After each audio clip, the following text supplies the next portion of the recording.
દ્વારિકાધીશ ભાઈ, તો ઘણા સમય પહેલાં આપણે એક વાત થઈ કે ભાઈ ગૌશાળા અને આશ્રમનું આપણે નિર્માણ કરવા જાય છે. તો આ આપણે આશ્રમ એ માયલો છે કે જેનું કોઈ નથી, જે આપણા પરિવાર છે, જેને આગળ વાહે કોઈ છે નહીં, જે હાવ નિરાધાર છે ને જેનું હવે કાયા કામ નથી કરતી અને કરિયાણું આપણે દઈએ છીએ તો એ રાંધીને ખાઈ નથી શકતા એવી સિચ્યુએશન છે. તો એ લોકો માટે આપણે અહીંયા નાનકડી 30 જણા રહી શકે એવી સુવિધા કરીએ છીએ.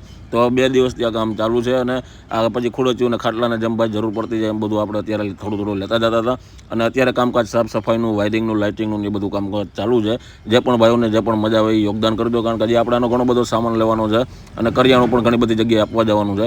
એટલે અહીંયા જેમ કાર્ય છે એની રીતે ચાલુ છે. અને આપણે આ ફોન એક બાજુ તો તૂટી ગયો હતો અને હવે આપણે નીકળવાનું છે સીધું આપણે જાઉં જામનગરની અંદર. ત્યાં આપણે પહોંચાડવાનું છે કરિયાણું. અહીંયા આપણે જે લાઇટ, પાણીની મોટરો ને એવી બધી વ્યવસ્થા કરવાની છે, જેમાં લાઇટિંગનું કામકાજ તો ભાઈ હજી લગભગ 1-2 દિવસ નીકળી જાય. પણ આ લાઇટો ને બધું, લેમ્પ ને એ પંખાને ચાલુ થઈ ગયું હતું ને હજી થોડું ઘણું અડધું બાકી રહી ગયું હતું. એ આપણે બીજા દિવસે કરશું. એટલે રાતે પછી અહીંયાથી અમે નીકળી ગયા. આપણી પાસે અત્યારે એક પ્રભુજી છે એને જમાડવા માટે. બીજો દિવસ છે ને, પહોંચી ગયા છે આપણે પાછા. આપણું કામ હાલે છે અહીંયા. કયું ના આવી ગયા? કયા આવ્યા ભાઈ?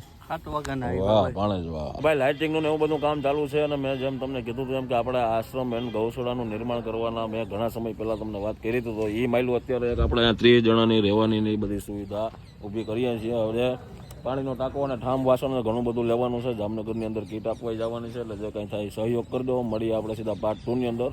આ 2 મિત્રો છે એ ધ્યાન દઈ દે અને આપણે અહીંથી ભાગીએ સીધા પહેલાં ગાડી લઈ અને પહોંચાડતા આવીએ જામનગરની અંદર કરિયાણું. ભાઈ હવે ઠામ વાસણનું જેમ તમને કીધું એમ હજી આપણે ઘણો બધો ખર્ચો છે. એમાં પાણીનો ટાંકો, લાઇટની મોટર ને પાણી ના તેને, એટલે જે કંઈ થાય એ મોજ આવે યોગદાન કરી નાખજો. હવે આપણે પહેલાં અહીંથી નીકળી જાય કરિયાણું પહોંચાડતા આવીએ. હાલ ભાઈ તું અહીંયા જોજે. ઓકે. નો સહયોગ ભાઈ આપણે શ્રીરામ રાજ ગ્રુપ તરફથી આવેલું છે. એ આપણે ભાઈ 15 થી 20 ભાઈઓનું ગ્રુપ છે અને એ બધા મિત્રો થોડા પૈસા ભેગા કરી અને 2000 રૂપિયાની આપણે સહાય કરેલી છે. તો એ બધા મિત્રોનો એકવાર દિલથી આભાર. જેટલા પણ મિત્રો જોવે છે એ બધાનો ખૂબ દિલથી આભાર. આપણે નાની જરૂરિયાતથી, નાની સહાયથી બધું હાલે છે.